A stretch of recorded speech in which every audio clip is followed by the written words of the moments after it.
Yeah, China's navy is bigger than the United States. They're very clearly,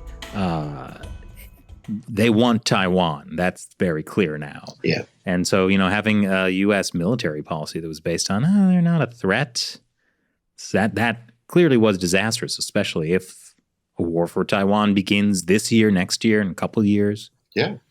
Yeah, and it was always to kick the can down the road about what we'd really have to do about it. But I knew a lot of these officers, and once they reach the rank of captain, which is the Navy equivalent of an Army colonel, right below flag rank, as soon as they reach the rank of captain, they're weeded out. So the ones who were really good on analyzing the Chinese Communist Party's intentions and the development of the People's Liberation Army Navy were generally weeded out for service and not promoted to admiral.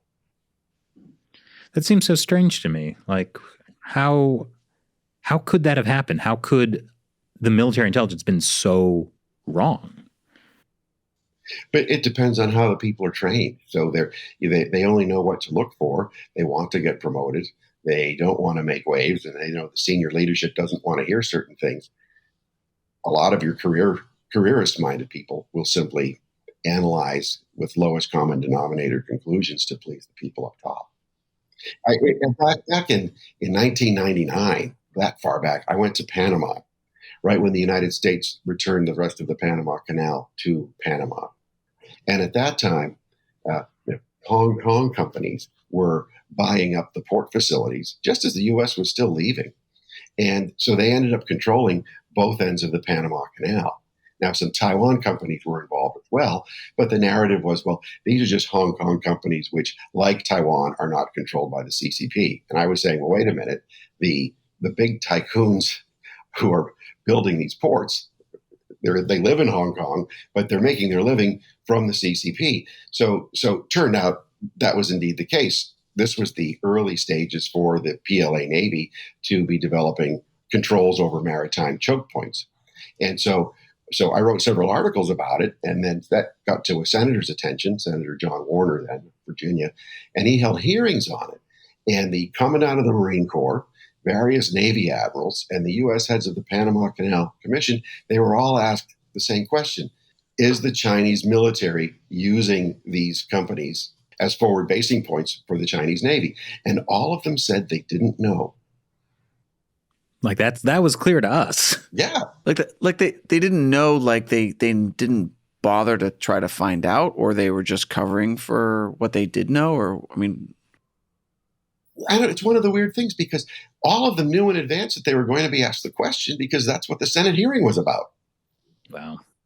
So if you get that now, 23 years ago, there was a steep learning curve. And then the same thing when Ukraine inherited that Soviet aircraft carrier, and they wanted $30 million for it for scrap. It wasn't finished. It was obsolete anyway. And some of us were working to get the Clinton administration to buy the carrier from Ukraine.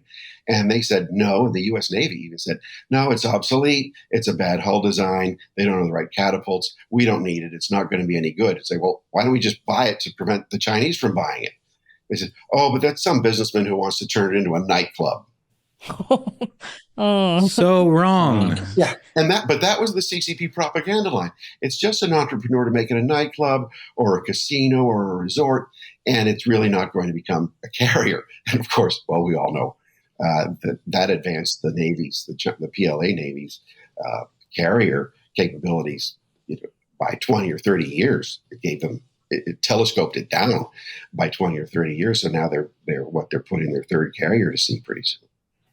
Well, since so many politicians and military personnel have been raised under this horribly wrong worldview, like how long will it take for things to change? Like, are we screwed at this point? Yeah, we're pretty screwed. Oh. Yeah, but there are still a lot of great opportunities. For example, there's nothing better than, or worse, let's say, if you're considering a careerist in the government, to have been wrong all this time and now be in charge when there's a crisis, because they're going to be scurrying around for solutions, and finally they get slapped in the face by reality. That's good. The problem is they don't have the trained people behind them to be providing them with a lot of the proper worldview and ideas and understandings of of how the Chinese military operates in certain ways and how the CCP operates. I mean, it's to the point where to save money on the budget, the CIA stopped translating authoritative Chinese Communist Party publications if they had an English language version. So they were relying on the Chinese Communist Party's English language, their own English language versions. And if you do a comparison, you see, well, there are slight differences of wording here and there that are meant to distort Western perceptions. So our own intelligence analysts were not getting the exact meanings that the party was trying to tell its own cadres in these official authoritative publications. They leave stuff out of the English stuff all the time. Not even when it comes to like books and things like that. Like the press conferences. Yeah. Right? Well, yeah. But even if you see, there will be like the release of, let's say the whole new like history, the CCP's 100 years of history things. There'll be things in the Chinese that are not in the English. Yeah. But our intelligence analysts missed this. So they missed these. So it's a Xi Jinping speech or something, and it's in the People's Daily, and there's an English language version. Our intelligence people revert to the CCP's own English language version instead of the CIA's own English language translation, and not understand these nuances and what they mean. So when our own intelligence people don't understand what the party leadership is telling the cadres, how to think, what to expect, what to talk about and not talk about, that's a huge handicap for us because it doesn't allow our intelligence people to advise our decision makers and diplomats about the Chinese Communist Party's intention. Well, what I find shocking is like, how did the U.S. have this lackadaisical attitude about China when like this would have never passed with the Soviet Union? And first of all, I know you have a lot of experience studying the Soviet Union, so could you give us some background on that?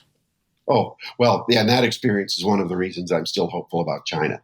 But we'll get to that in a second. But if you look at really the cover that was given for the Chinese Communist Party was Henry Kissinger. And people like Kissinger and people who wanted to develop their careers or their fortunes around Kissinger, you had Kissinger become a huge intellectual heavyweight, even though he was Richard Nixon's man. Somehow in the 70s and 80s, he started reemerging and reinventing himself as this great wise sage for the rise of a peaceful China and huge economic opportunities for the United States and its friends. And so you have these, nobody wants to cross Henry Kissinger because he will wreck your career if you do. So he was really, in my view, doing the party's work for it by regulating the debate among people who would be very hawkish about China otherwise. You didn't have any more hawkish anti-communists in the early 70s than Henry Kissinger. And using China to offset the Soviet Union, it made sense as a tactical move for the United States during that phase of the Cold War. But he continued to cover for the CCP, as he still does. He's about 100 years old almost, and he's still doing it now. And he has a worshipful following of liberals and conservatives, Democrats and Republicans alike, that's given all this cover, as have a lot of other academic figures, retired diplomatic figures, and university professors and think tanks. So you mentioned that your knowledge of the Soviet Union has made you hopeful now with China. I guess as an entertainer, I should hold that off to the end and build suspense, but I'm dying to know right now. I don't want to wait. So just why? Why should we have hope? Well, at the time, I came up through an activist background to become, have an academic one. And so I did my PhD research in the Soviet Union and Russian Federation on the Soviet KGB and what was happening to it. So under Gorbachev and then after the collapse under Yeltsin. But it was sort of a participatory scholarly research. So I wasn't just studying documents, but I was working with Russian activists who were ransacking KGB offices, stealing as much classified material as they can, and then we're going through it to understand what's what. So it was a lot of fun. It was a unique kind of research, but it brought me into a movement that showed that these communist systems are fragile. That's why they have to be so repressive.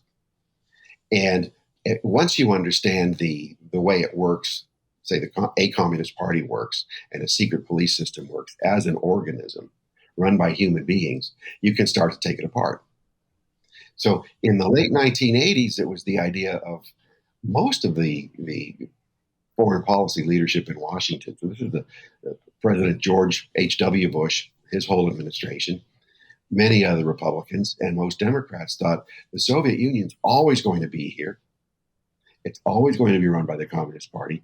It's dangerous to talk of a post-Soviet world and dismantling the Soviet Communist Party and breaking up the USSR because it's just dangerous and warlike to do. And we're all on the ground thinking, no, it's not. This thing can be taken down if you kick it hard enough and pull out some of the nuts and bolts holding it together. And lo and behold, it happened far faster than anybody would have imagined. So I can see the same thing happening to the Chinese Communist Party and hope to be around to help give it a push.